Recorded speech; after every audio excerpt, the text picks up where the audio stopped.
বড় কথা যে বলবে শোনো, কাল থেকে বানানো শুরু হবে।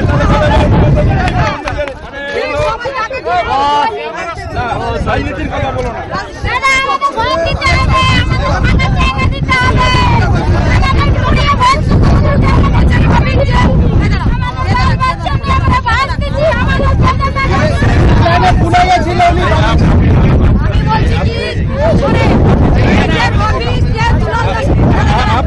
পিছনে আসুন না দাদা, এই দুলাল দাসের ষড়যন্ত্রের রফিক যে এত বড় ঘটনা করেছে, তাকে আজও পর্যন্ত আরেস্ট হচ্ছে না কেন? তাকে আরেস্ট হওয়ার দরকার আছে। এর সঙ্গে দুলাল দাসের আরেস্ট হওয়ার দরকার আছে। গরিব মানুষের সাথে আছে। ব্যবস্থা মমতা যদি বললো কেন বিশ্বাস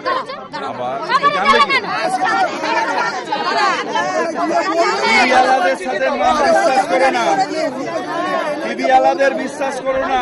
যতই যাই হোক, মমতা দিদি হোক আর যাই হোক, দুলাল দাসের অ্যারেস্ট চাই, আর এই রফিকের অ্যারেস্ট চাই, রফিক চাই, দুলাল দাসের অ্যারেস্ট চাই। আমার কাছে কথা হচ্ছে এটা, উনি সব কিছু করেছে, আমাদের সঙ্গে সব মিলে কেন বসেনি? আমরা কি মানুষ না নাকি? ওনাকে আমরাকে ফেলে দিই? রাজ্যের মন্ত্রী তো আপনাকে কিছু বলছি, গালাগালি দিচ্ছি, বড় কথা বলছি, কিভাবে কথাটা হলো? সব মিলে সব কিছু করে দেবো, তারপর আইন দুলাল দাসের অ্যারেস্ট চাই।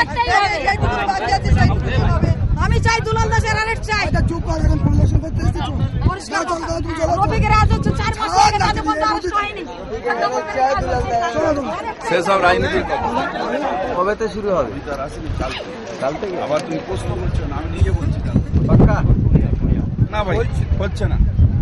তুমি এমনভাবে প্রশ্ন করছো মানে তুমি আমাকে টাকা রেখে দিয়েছো আর কাজটা করাতে বলছো। আমি তো বলছি কাল থেকে এটা মমতা বন্দ্যোপাধ্যায় পাঠিয়েছে আমার।